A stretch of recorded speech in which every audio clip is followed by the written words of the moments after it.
Hey, listener. Welcome to this deep dive, and we know you are getting ready for some fellowship interviews, Yes. and I bet you want to stand out. You want to really shine in those interviews. Of course, who doesn't? So that's why we're diving into Indeed.com UK's guide. Oh, interesting. It's on interview questions and answers for a fellow position.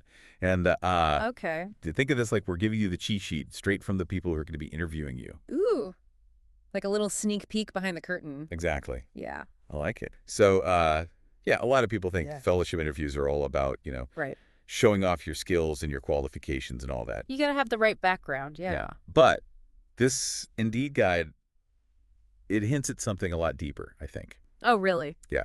It's not just about what you've done on paper. I see. It's about how you think, Oh. how you Yeah. approach challenges, Oh. even how you communicate, your passion for this stuff. Yeah. How do you show that you're genuinely passionate about what you're talking That's the thing. Everyone says they're passionate, Right. right? Everybody. But how do you actually show that, Yeah. How do you prove it? How do you prove it when you're sitting in that interview? Yeah, that's the million-dollar question, isn't it? Yeah. Well, Indeed actually breaks this down. Okay. They talk about 3 areas that interviewers are looking for, and I think these are really important. Okay. Lay it on me. All right. So number 1, knowledge, of course. Yeah. You gotta have the knowledge. Right. Number 2, contribution. What have you actually done? Uh-huh. And number 3, communication. Okay. So it's not enough to just have the knowledge in your head. I see. You have to be able to communicate that knowledge effectively. Oh, okay. They want to see how you apply that knowledge. So they want to see you in action. Exactly. And they want to see that you've made a real impact. Okay. Not just been involved, but actually made a difference. So it's almost like they're looking for like a mini expert, someone who's already thinking like a fellow, even before they have the title. Absolutely. They want to see that you have the potential Okay. to really excel in that role. So this all starts, I guess, with how you present yourself. Yes. Even in those, early questions. Yeah. Like, tell us about yourself. The dreaded tell us about yourself question. I know. Everyone hates that one. I still get tongue-tied thinking about it. Great. But here's the thing. Okay. It's actually a golden opportunity. Really? If you can reframe it as this is your chance Yeah. to present yourself as that mini expert, Okay. it takes the pressure off. So how do you actually do that, though? Right. Because, I'm looking at this Indeed guide. Yeah. They give a sample answer, but it just seems so generic. Yeah, it is a bit generic, and that's why you need to tailor it. Okay. Remember, you're not just applying for any fellowship. Right. You're going for a specific one. Of course. Yeah. So you've got to think about how your research, your experiences, your long-term goals, Okay. all of those things, how do they align with this specific fellowship? Okay. So let me see if I get this. Yeah. Like if I was applying for, let's say, a science communication fellowship, Okay. I wouldn't just talk about my, research on climate change. Right. I'd also want to highlight maybe I wrote for the school newspaper or I've presented at conferences or something. Exactly. You're showing them that you understand the bigger picture, Okay. that your skills and interests actually fit into their mission. So it's not just about reciting my resume. No. It's about connecting the dots for them. It's about telling your story Yeah. and showing them why you're the perfect fit. This is making so much sense. Good. So another set of questions that I know come up in these interviews Yes. are things about your long-term goals, Of course. how you've overcome challenges, and what excites you about this particular fellowship. Right. Interviewers love to ask about these things. Yeah, but these always feel trickier to me because they're not as straightforward as like, listing out your skills or publications. That's true. But these questions, Yeah, they're all designed to reveal your depth as Okay. a candidate. I like that. When they ask about your long-term goals, they want to see how this fellowship fits into your trajectory. Okay. How will it get you closer to where you want to be Right. in 5 or 10 years? So if my goal is to eventually run a research lab, Okay. I wouldn't just say that. I would talk about how this fellowship would give me the leadership skills, Exactly. the communication skills. You're demonstrating that strategic thinking, Yeah. that long-term vision. And what about those, tell me about a time you overcame a challenge questions? Oh, yeah, those are tough ones. Yeah. I kind of hate those. But, thinking back, Yeah, a lot of my biggest failures have actually taught me the most. absolutely. So maybe I should be thinking about these questions as opportunities to show what I've learned. Exactly. You're reframing it. Yeah. And that's a really powerful way to approach these questions. So how do I actually structure those answers, though? So there's a technique that can help with this. Okay. It's called the STAR method.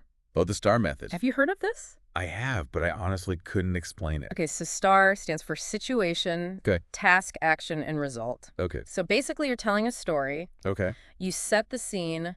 You describe the challenge you faced. You outline the steps you took, and you highlight the outcome. So instead of just saying like, oh, I had this setback in the lab, Right.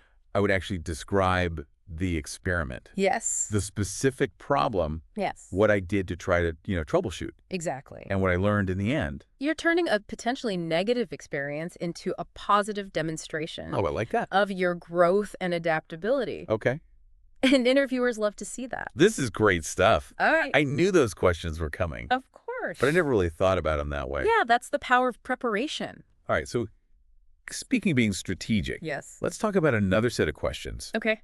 that I know are really important for these interviews. All right. And those are the ones about your impact Of course. and your initiative. Yes, these are where you get to shine. So the Indeed guide has a bunch of these like, describe a project implemented due to your efforts, Yes. or what would you hope to accomplish during this fellowship? Right. They're really pushing you Yeah. to go beyond just listing your accomplishments. Yeah. It's about showcasing your initiative, Okay. your drive to go above and beyond. I see. Did you take ownership of a project?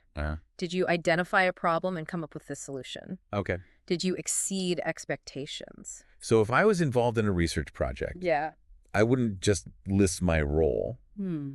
I would highlight how I maybe took the lead on something, Exactly. or I initiated a new approach. You're showing them you're not just a passive participant. Yeah. You're a proactive contributor. And quantifiable results, Right. those matter. Always. Always. Okay, so did I increase efficiency by a certain percentage? Exactly. Did I get funding? Yes. Did I present my findings at a national conference? Those are the details that interviewers remember. Okay, this is making me rethink all my examples. Good. It's not just what I've done, it's how I talk about it. Exactly. All right, so are you ready for some curveball questions? Oh, yeah. Bring on the curveballs. The ones that might make you sweat a little bit? I love a good challenge. Yeah, me too. Let's see what we've got. Okay. All right. So tell me about this. Curveball questions. Okay. Yeah. Those are the ones that can really throw you off. Yeah, they always make me a little nervous. I get it, but they're actually a chance for the interviewers to kind of see a different side of you. Okay. They want to see how you handle things when you're not just, giving the textbook answer. So it's less about having the perfect answer and more about how I think on my feet. Exactly. They're looking for those soft skills, you know, like self-awareness, adaptability, and how you handle those tricky situations that come up when you're working with other people. Yeah, those interpersonal dynamics. Exactly, because let's face it, not every team project is going to be smooth sailing. Oh, I know that all too well. All right, so let's look at an example from this Indeed guide. Okay, hit me with it. How do you handle a situation when you have multiple deadlines looming? Oh man, that is the story of my life. Right, because in a fellowship, you're juggling research presentations and probably a bunch of other things we haven't even thought of. Oh yeah, there's always something unexpected. So they're not just looking for someone who can make a to-do list. They Right. want to see how you prioritize and how you handle the pressure when things get a little crazy. So what should I say? Think about a time when you had to deal with a similar situation. Okay. Maybe you had to reprioritize tasks, delegate responsibilities, or even talk to your supervisor about adjusting expectations. So instead of just saying, oh, I'm great at multitasking, Yeah, don't just say it, show it. I'd walk them through a specific example, maybe from a research project where I had to juggle a bunch of different experiments. Exactly. That shows them that you can not only handle the workload, but you also have a system for staying organized. Okay, give me another one. Oh. Starting to feel like I can handle these curveballs. All right, how about this? How would your previous colleagues describe you? Ooh, that's interesting. This one is all about self-awareness. Okay. They want to know if you have a realistic view of your strengths and weaknesses. So it's like a sneaky reference check. Kind of, right? Yeah. They want to get a sense of how other people see you.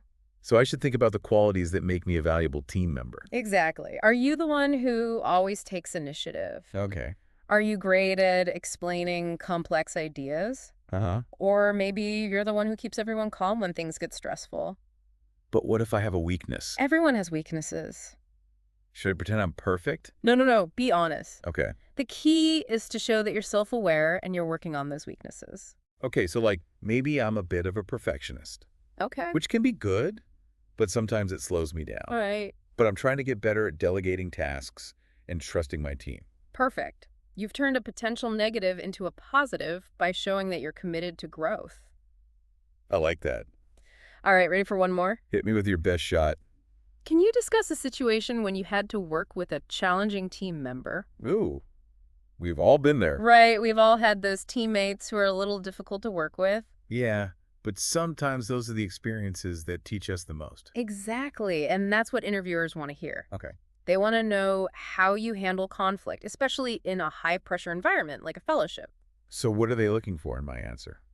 They want to see if you tried to understand the other person's perspective, Okay. if you communicated effectively, and if you tried to find common ground. So I wouldn't just say, yeah, that person was a nightmare. No, you'd walk them through the situation. Oh. Highlight the steps you took to resolve the conflict, and hopefully show how you turned it into a positive working relationship. Okay, so it's about demonstrating my ability to collaborate even when things get tough. Exactly.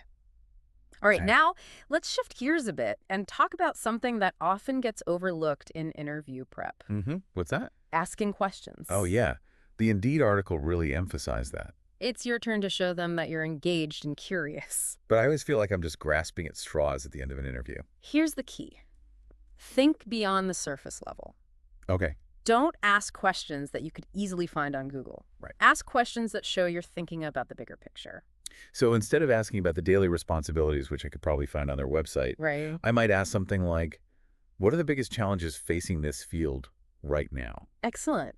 And how does this fellowship aim to address those challenges? Now you're showing them that you understand the context of their work Okay. and that you're ready to make a real contribution. You could also ask about the skills they're looking for. Yes. Or the opportunities for professional development. Absolutely. Or even the long-term impact they hope to achieve. You're asking about their vision, their passion, Yeah. and that can really spark a more meaningful conversation. It takes the pressure off a bit, doesn't it? It does. It's not about being perfect. It's about being authentic and letting your enthusiasm shine through. Well said. Remember, the best interviews feel less like interrogations and more like conversations. Okay, so as we wrap up this section, Yes. what's one key piece of advice you'd give our listener? I would say the most successful interviews feel less like formal assessments and more like engaging conversations.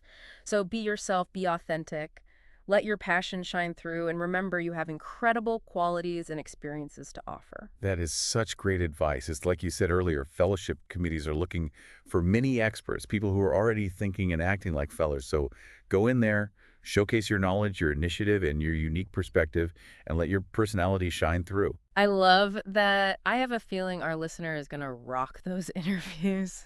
You've got this listener. We're cheering you on. Okay, so we've talked about all these different types of questions and how to answer them. Yeah. But now let's talk about those final few moments of the interview, Okay, those last few minutes. where you really want to seal the deal. Right. So you want to leave a lasting impression. Exactly. So first and foremost, Okay. make sure you express your gratitude. Okay.